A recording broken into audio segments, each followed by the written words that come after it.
Our hope and prayer for this podcast is that our content will meet you right where you are and leave a spark that only God can fan based on His Word. We will give credit where credit is due when we remember. Most of our content is based on our life experiences and training, not to be substituted for the Word of God in your life. Welcome to the Connected Heart Podcast. We are two Christian women Here to laugh, have some fun, and engage in authentic conversations that lean into the power of connecting with God. because thinking about God and thinking with God are not the same things.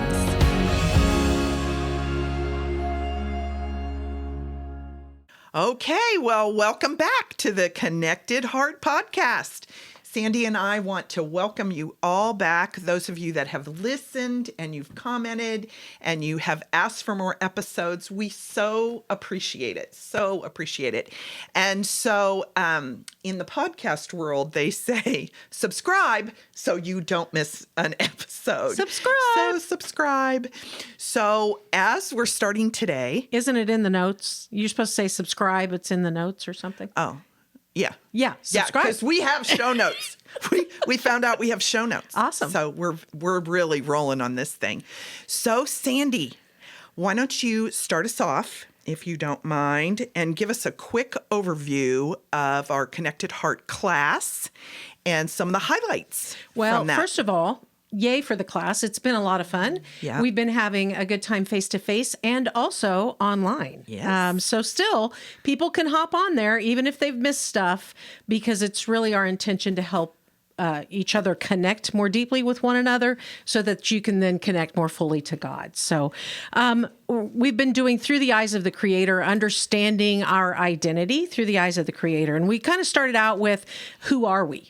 And realizing, even though we're human beings, we tend to identify ourselves as human doings. And so we've really boiled that down and realized that our being is something that's there. It's internal, and it's what comes out through our thoughts, our feelings, and our actions. And we identified 4 key terms that really have been driving our discussions. And those terms are identity, self-image, self-esteem, and self-worth. And recently, I've just been really studying on that connection between self-worth, the way we evaluate our value, and our identity. So I'm excited to talk to you today, Jordan, because I know that's going to come out a bit. And then we talked about what's an identity crisis. Yeah. Because we all have those. Right. Multiple times throughout our life. It's not a one-time event.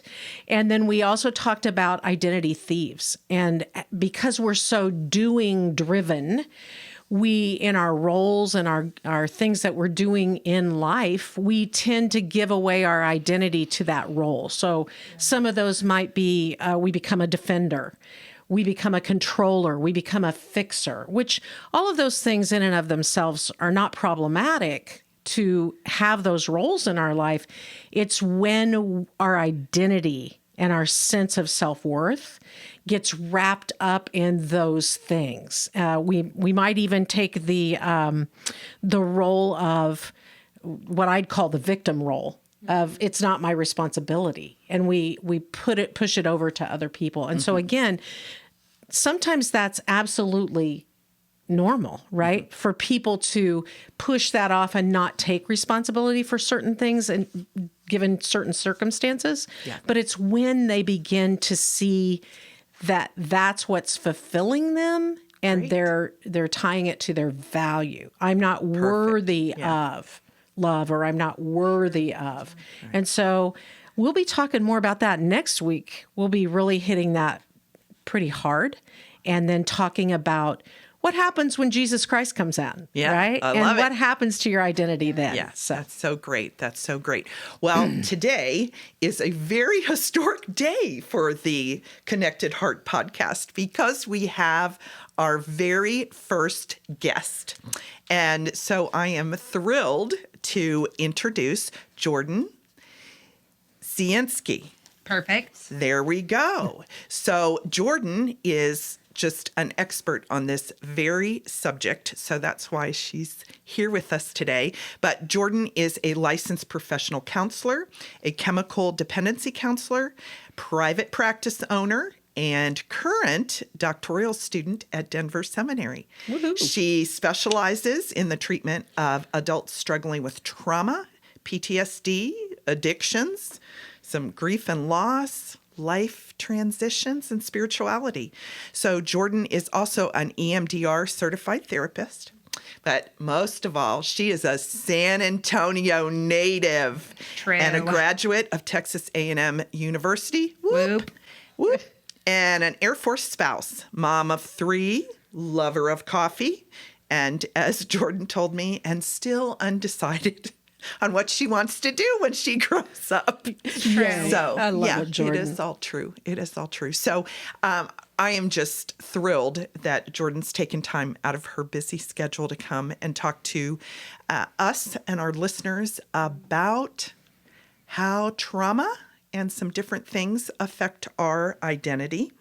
And so I'd like to start us out, Jordan, if you would explain, because I always had this question, explain the difference between a life coach, which we both are, and a licensed professional counselor, therapist, psychologist. Like, is there a difference? What a great question. Yes and no and all the things in between, right? Okay. And thank you guys for having me. This is such a joy to sit and hang out with y'all. And to answer your question, Martha, yes, there's a difference. And unfortunately, the difference is very nebulous. And it depends on what state you're living in and what the requirements of the state are.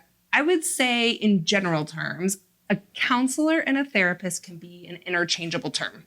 Okay. In some states, that's not true. In Texas, I can, as a licensed professional counselor, an LPC, I can call myself a counselor or a therapist legally. To me, the biggest difference, I use the term therapist mostly for myself because counselor is a little broader. You can have a pastoral counselor, a lay ministry counselor, you can have a pregnancy counselor. There's all types of spaces that word can fit into, whereas a therapist or LPC, you need more training, education, certification. You pay money for more things, essentially, to get licensed and really have those safeguards of the state of Texas. Okay. A psychologist is going to be one step even further. So psychologists have to have a doctoral degree. They are going to be focused on assessments. So this is the place you go if you want to be tested for ADHD, autism, neurological testing. They are very well trained in those kind of assessments. Mm-hmm. And a lot of times insurance, if they require any kind of testing, the psychologist is going to be the gold standard of where you go. Mm-hmm. I feel like a life coach, from what I know, you ladies can speak more to it, right? Is more of what we would call like a positive psychology space of, hey, where are you stuck in life? How can we set some goals? How can I help move you into the next phase of what you need? Versus where a therapist or LPC will come in is looking at more deeper emotional trauma, childhood issues, and making diagnoses about mental health. Okay. Well, I love that description. You know, I've always thought of it as a psychologist or a counselor helps people get beyond something from the past so that they can be in the present. Yep. And a coach really holds conversations that help people focus on the present and determine what they want in the future. And so it's really just that trajectory. Yes. And sometimes when you're coaching someone, you realize this helping modality is not the best modality. You're stuck in the past, and that's not where we focus. Yeah. So I'm going to recommend a counselor. And it's really great for us to have people we can refer others to for the proper modality. Yes. And that's why, I tell everybody when they start, if we get to a point where I feel you might be helped better by the next level professional, then I will refer you, but I will always be your coach. That's what I always tag, life coach. You always can come back. Always can come back. So, Jordan, I really appreciate that because in my younger years, I would be overwhelmed and not know where to go. Right. Not know where to go. And where people will say, well, just go to your church. And, not every space feels safe.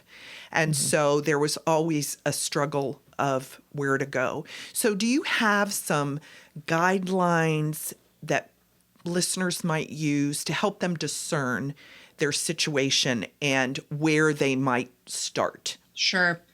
I think what you said was so true, right? Of what I would say, look at the focus of what you need and where you want to go with it. And I love that you mentioned as a network of professional helpers, which is what we are, Right. whether you're all the way from psychologist, counselor, life coach, pastoral counselor, all of those spaces, that the more referrals and recommendations we can make as a community, the more helpful we can be. So I would say if someone is thinking, I need some support, what do I do? Where do I go? My first recommendation is to think, do you need to resolve some things that happened in your past? Some trauma that has been ongoing? Do you have problematic symptoms that are really invasive in everyday life? Beyond, I'm feeling stuck today. I need some career guidance. I need help moving forward in my spiritual life, right? We're talking more of I am stuck in my current symptoms are keeping me stuck in the past, like you said, Sandy. So in that space, I would start with a psychologist or an LPC, a licensed professional counselor.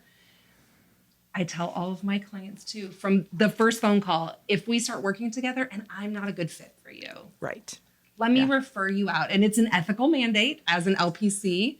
That is part of my job to make sure everyone gets the right support that they need, whether that is an LPC, a psychologist, a psychiatrist, a medical doctor, a pastoral counselor, Exactly. a life coach, all of those helping spaces. That is so true.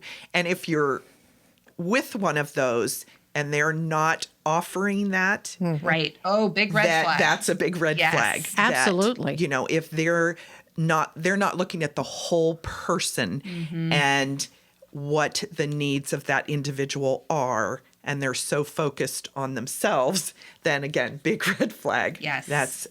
Jordan, thank you. Cause I know that will help people. Cause it took me a long time to decipher it all. Yes. And we've talked on the podcast before that as much as I loved talking to my friends that were in the same age and stage of life, all we really did was complain, and we made each other feel better, but there was no resolution. Right. There was no moving forward. Yeah.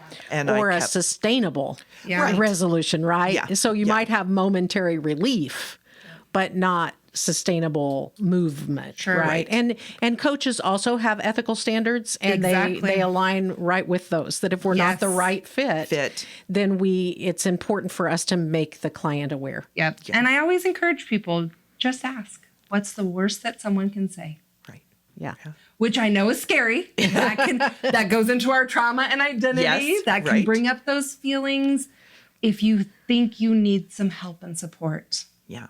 Yeah. seek that out. That's so great. Absolutely. Well, one of the reasons I was so excited to invite Jordan is because she has just been able to take her spirituality and her love for Christ and bring it alongside clinical experience to really help people. And I don't care how spiritual you are, sometimes you need an objective third party. I'm always talking objective third party. But so that's why I was so excited and thrilled that you were able to be with us today. So if you would talk to us a little bit about how trauma does affect our different levels of our identity. Yeah, I would love to. Well, and I appreciate you saying that, Martha. I will say, as someone who abides by board rules in the state of Texas, right? I don't always get the opportunity to talk about my faith. Although I will tell you, a lot of people want to discuss and process and dig deep into how spirituality affects their lives, right? So knowing that I get to sit with you ladies, and I'm not giving any clinical advice. We are not doing therapy here. That's right. So all the licensing stuff, as we were talking about that earlier, Yes. it's good to say there's no therapy given right now. Right. Or individual clinical advice. But more speaking from my experience of how I have seen in the different settings I've worked in, and I've worked in community mental health and now in a group practice and now into my private practice, Yes. that I've sat and walked with a lot of clients. Yes. And there is definitely a link between trauma, and I love how you said it, Sandy, not just identity, but a disconnect between trauma and what happens to our self-worth. Yes. And how those two things can interplay. That's right. That's right. Yes. And that's, again, that's what you bring to the table, that is, you're not pigeonholing everybody in one area, and that you're very aware and can talk about the Holy Spirit, Jesus, your faith in those settings where you can. Yes, so I'm exactly. glad this is a setting you can. Yes, I love it. This is my favorite way because I don't think we can really separate it. That's right. That's Maybe right. we just don't get to be as vocal Right. sometimes, right? So why don't you bring us into your Yes. world? So here's how I see and how I've experienced with my clients that idea of trauma affecting our identity. And really, I think it comes down to two things. Brain development throughout our childhood, really. I don't know if y'all remember taking any type of psychology class at some point. Erik Erikson was the guru of developmental stages. And I won't nerd out too much on all of the terms and things, but from the ages of 13, he said to 21, I say to 25, not that I do not contradict Mr. Erikson. I just want to extend it a little bit. No disrespect, Mr. Erikson. But from 13 to 25, he called it the identity stage, because we're really trying to figure out, and it's very predictable, everyone will go through this, who we are. Mm-hmm. And it's a brain development thing. We know our prefrontal cortex, which is a really important part of our brain, doesn't fully form until we're 25 years old. For males, it can take a little longer. Every person is different. We're not going to, like you said, I like that term, Martha, we're not going to pigeonhole, but we do know, science has shown us now, that prefrontal cortex, so that's our social cues center, that's our impulse control, our decision-making center, our cognitive functioning center. If it's not fully developed till 25, it stands to reason that from 13 to 25, we're just like, what are we doing? What's going on? What do I mean? Who am I? What do I believe? What matters to me, right? That's an identity formation stage. You know, I just had a vision while you were talking about that. I saw this potter's wheel and I saw this lump of clay, right? And getting formed, and then, oops, that didn't work, and getting reformed, and oops, so, well, I'm going to throw that out until that really becomes fully formed. It's that experimental, what is this clay really going to be? Yeah. And here's the thing. I was just at a conference and they talked, I actually brought it, so this is obviously a God moment, is he called it shocking the clay. That if they take a block of clay and throw it too hard on the wheel, it will not be malleable. And that they have to take it off the wheel, they have to put it back in the water and let it sit before they can use it again.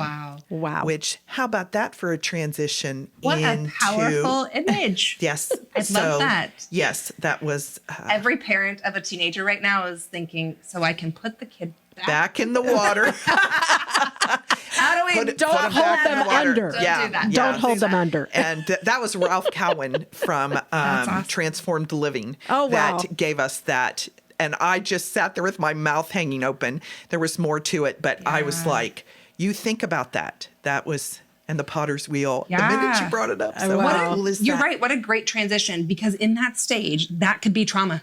Yes. That if trauma is introduced, and there's different types of trauma people experience. Martha knows me, so she knows I have all kinds of opinions on you'll hear people say big T, little t trauma. This is how clinically I look at it. There's acute trauma. That is a one-time event, so a car wreck, a sexual assault, a robbery, a natural disaster that happens one time. There's chronic or complex trauma, so that's compounded over time. This is childhood abuse, domestic violence, or intimate partner violence that can happen. This can be hunger, if people are living in hunger or starvation for long periods of time. Inner city situations where there's prolonged violence. We know that now from studying kiddos who grow up in really violent areas, who have PTSD. And then there's secondary trauma. So we're talking ER nurses and doctors, first responders, the people who answer the phone for 911 calls. They are hearing trauma, and it affects them as well. Wow. So there's different That's huge. types of trauma. Like you said, introduce that, get that hard, throw the clay out too hard on the wheel between the ages of 13 and 25, and it is going to affect our identity. Wow. That's amazing. Yeah, that's amazing. pretty profound. Yeah, that's pretty profound. Yeah. Okay. Well, and I even think about ages younger than that, because those first, I'm familiar with Erickson's work Yes. because I'm an educator. Yes, exactly. So we all studied human development, right? Yes. But just those formative years of even from birth to 5 years old, and how Yes. key those are. And if those are not as safe or as nurturing as they could be, right? Yes. Then nurture and nature, Yep. when they combine, are going to really have a little bit of how do I want to say it? A little challenge in yes. bringing forward an adult that is self-confident and self-assured and knows who they are.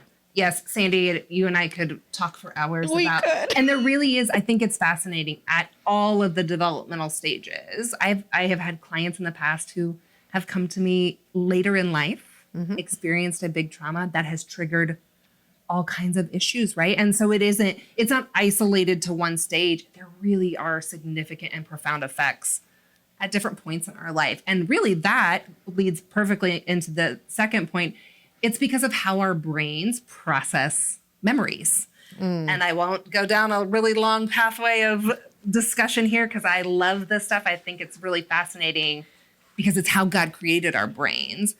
But our brain really does store trauma, potentially store trauma in dysregulated ways when it happens to us. And it creates neural pathways that they're hard to fix and they're fixable. Woo! Which is great news. Yes. But those memories can cause identity issues, right? So let's take someone who has complex trauma starting in childhood, those neural pathways become set that a negative core belief forms. So it could be something such as, I'm not worthy. Right. So if we have that core belief that started to form and create an actual neural pathway in our brain, and then that person also knows Jesus, who says you are worthy because you are mine. Those two things are so contradictory. Yes. And really cause a crisis of identity. Yes. And it's it's confusing. It Yes. is. It's not as simple as changing your mind about it. No, There's it a is lot more not. to it. And that's one point I want to make sure we address, because I've said this at the beginning. I tried to pray harder. I went to more retreats. I kept trying, and I kept thinking, well, I'm just apparently not trying hard enough. I'm not praying hard enough. I am not worthy of this getting fixed. And the contradiction really played with me for a long time, because I knew that I was new in Christ, because I came to know Christ at 28. So I was much older. So it was pretty radical. And I knew it was the answer to everything, but I didn't quite know how to process things because I was watching other people. Sure. So that made it difficult. So can you, talk to us about ways you can address these? Yes. Because trauma happens to everyone. It happens to everyone. Yes. Which I know even me saying that, even us saying that and affirming that can cause some things for people some people may say, oh, I've never experienced trauma. Yeah. I would say, give me a call. Yes. We'll chat about it. Right? And maybe there has not been the big catastrophic event, especially that is more popular to talk about in culture, that has caused trauma. I mean, for a really long time, they believed PTSD, post-traumatic stress disorder, was only related to wartime events. That the only people who developed PTSD were soldiers coming back from war. Right. Which is absolutely true. It does happen. And there's many, many other situations that can create that disorder, right? Yes. So we know that now. So can we heal from it? How do we work through that disconnect? Yes. Sandy, you said something earlier when we were chatting that I thought was so profound. When we read in scripture to renew our minds. Yes. And then to guard our hearts and minds, it's such a tangible process. It's not about letting it go and just don't think about it. And it's not about just pretending everything's okay until it's not okay. Yeah. There's actually a process we can walk in and step into to help renew our mind as God asks us to, and then protect it. I am a big proponent of working through what we know now, thank the Lord, through research and trials that we know of how to get our brains to process through trauma.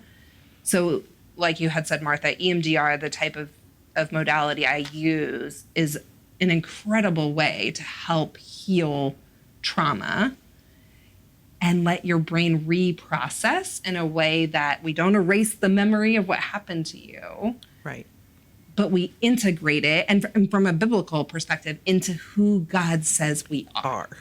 Yes. That this may have happened, and you are still worthy. Right? Yes. And there's other modalities too. So cognitive processing therapy, CPT, there's trauma-focused CBT, there's DBT. There's lots of different modalities that can really walk along with spiritual practices to heal that. And go ahead. A word that just came to mind was the word acceptance. There comes that moment where we're accepting whatever happened and integrating it in a way that we no longer look back and are angry or are fighting what happened. Right. But we've integrated it and said, yes, this happened, and I get to choose now what happens from this moment forward. Right. Yes. And I'm going to go back to something that Sandy, you said at the beginning of this, and Jordan, you addressed it. With that, what is our responsibility? What is my responsibility in working on my identity? And working with someone who you really trust. If there's all those modalities out there that could possibly help me, how do you sift through that?